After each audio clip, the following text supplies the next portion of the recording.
Hello hi friends, నేను మీ సతీష్. మీరు చూస్తున్నారు మన రాజమండ్రి ఆక్వా కింగ్ ఛానల్. ఈరోజు ఈ వీడియోలో నేనైతే ఎటువంటి ఫిష్ టాపిక్ కానీ లేదంటే ఎటువంటి బ్రీడింగ్ గురించి కానీ అయితే మాట్లాడబోవడం లేదు. నేను ఇప్పుడు ఏదైతే మనం ఉన్న ఈ రాజమండ్రి ఆక్వా కింగ్ ఫామ్ని నేనైతే రాజమండ్రి ఆక్వా కింగ్ స్టోర్ కింద అయితే కన్వర్ట్ చేస్తున్నాను. సో నేను ఒక స్టోర్ లాంటిది అయితే నేను పక్కన ప్లాన్ చేస్తున్నానని మీకైతే చాలాసార్లు అయితే వీడియోలో చెప్పాను కదా.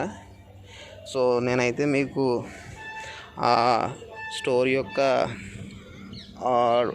టాప్ సైడ్ నుంచి అయితే నేను చూపిస్తున్నాను మీకు ఏ విధంగా ఉందో.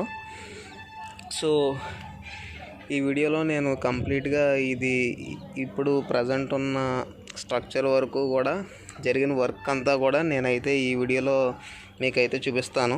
నేను జరుగుతున్న ప్రతి వర్క్ కూడా నేనైతే క్లియర్గా క్యాప్చర్ చేసి పెట్టుకున్నాను అనమాట. ఎందుకంటే ఇది నా చిన్నప్పటి నుంచి ఒక డ్రీమ్ అని చెప్పుకోవచ్చు. ఇలాగా మనకంటూ ఒక స్టోర్ లాంటిది క్రియేట్ చేసి అందులో అన్ని టైప్ ఆఫ్ ఫిషెస్ని మెయింటైన్ చేయాలని. సో అది ఫైనల్లీ దగ్గరికి వచ్చేసిందనమాట. నా డ్రీమ్ అనేది నేను అచీవ్ చేసే టైం అనేది దగ్గరకు వచ్చింది. సో ఈ వీడియో అనేది నేనైతే మీతో షేర్ చేసుకుందాం అనుకుంటున్నాను. సో వీడియో అనేది అయితే కంటిన్యూగా అయితే చూడండి, చాలా బాగుంటుంది. ఈ కంప్లీట్ వీడియో అనేది నేనైతే 2-3 పార్ట్స్ కింద అయితే తీద్దాం అనుకుంటున్నాను. ఎందుకంటే ఇదంతా కూడా బాగా లాంగ్ వీడియో అనమాట. సో అందుకనే నేను 2-3 పార్ట్స్ కింద అయితే తీసి నేను ఛానల్లో అయితే అప్లోడ్ చేస్తాను. సో ఇది మన ఫస్ట్ పార్ట్ ఆఫ్ వీడియో అని చెప్పుకోవచ్చు. సో ఇంకా లేట్ చేయకుండా మనం డే 1 నుంచి ప్రజెంట్ ఉన్న వరకు ఎంతవరకు అయితే ప్రాసెస్ అనేది జరిగిందో నేను మీకు క్లియర్గా అయితే చూపిస్తాను. సో చూడండి, మీకు కనిపిస్తుంది కదా, ఇది వచ్చేసి మేము పర్చేస్ చేసినటువంటి ల్యాండ్ అనమాట. ఈ ల్యాండ్ అనేది ఎక్కడ వరకు అయితే మీకు వైట్ మార్క్ ఇండికేట్ చేస్తుందో ఆ పార్ట్ ఏదైతే ఉందో అది మాదనమాట. మేము పర్చేస్ చేసినటువంటి ల్యాండ్. ఇక్కడ మీరు చూసుకోవచ్చు, అక్కడక్కడ వాళ్ళైతే హోల్ స్టిక్ చేశారు. దాంట్లో బేస్మెంట్కి సంబంధించి వేయడానికి పిల్లర్స్ లాంటివి అయితే రెడీ చేస్తున్నారు. ఇది డే 1. ఇక్కడ చూసుకోవచ్చు మన స్టాక్స్ అన్నీ కూడా నేనైతే ఇలా ఒకదాని మీద ఒకటైతే పేర్చుకొని పెట్టాను అనమాట. ప్లేస్ అనేది కంజెస్టెడ్గా ఉండడం వల్ల. ఇది చూసుకుంటే మా బాల్కనీలో అయితే నేను ఇలా పెట్టాను. చూస్తున్నారు కదా, నేనైతే షీట్స్తో ఇలా కవర్ చేసుకున్నాను. సన్లైట్ అది పడకుండా, బాల్కనీలో ఉండడం సన్లైట్ పడుతుంది అనేసి నేనైతే ఇలా కవర్ చేశాను. ఇది వచ్చేసి డే 3 అనమాట. ఇందాక మీకు వైట్ లైన్తో మార్క్ చేశారు కదా, ఇప్పుడైతే చుట్టూరు బౌండరీ వాల్ అనేది సిమెంట్తో అయితే కన్స్ట్రక్ట్ చేశారు ఈరోజు. చూస్తున్నారు కదా. అండ్ దీనికి కావాల్సిన బ్రిక్స్, శాండ్ అంతా కూడా వాళ్ళైతే అరేంజ్ చేసి పెట్టుకున్నారు. మేమైతే ఇది కంప్లీట్లీ కాంట్రాక్ట్కి అయితే ఇచ్చేసాము. ఎందుకంటే దగ్గర నుంచి చూసుకోవాలంటే అవ్వదుగా అనేసి మాకు తెలిసిన వాళ్ళతో కాంట్రాక్ట్ అయితే ఇచ్చేసాము. ఇక్కడ ఈరోజు అయితే ఇది వచ్చేసి డే 7 అనమాట. 7th day. ఈరోజు ఏంటంటే మొత్తం పునాదులు తవ్వేసి పెట్టారనమాట బేస్మెంట్ పిల్లర్స్ అనేవి వేయడానికి.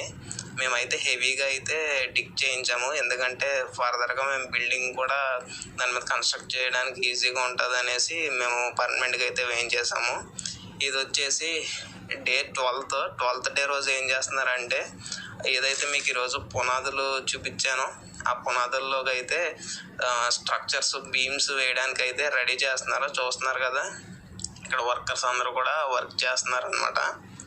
సో ఆ బీమ్స్లోకి అయితే ఈ ఐరన్ ఏదైతే స్ట్రక్చర్స్ ఉన్నాయో అవి పెట్టి సిమెంట్ వేసి పిల్లర్స్ని అయితే రెడీ చేస్తారు. అది రెడీ అయిన తర్వాత దాని మీద మనకి ఏదైతే ఈ షెడ్ ఉంటుందో అదైతే వస్తుంది అనమాట. సో వీళ్ళైతే మెజర్మెంట్కి తగ్గట్టు చూస్తున్నారు కదా, స్ట్రక్చర్ అనేది రెడీ చేసుకుంటున్నారు. అండ్ వాళ్ళకి కావాల్సిన సైజులో అయితే కట్ చేస్తున్నారు. ఇది వచ్చేసి డే 23 అనమాట.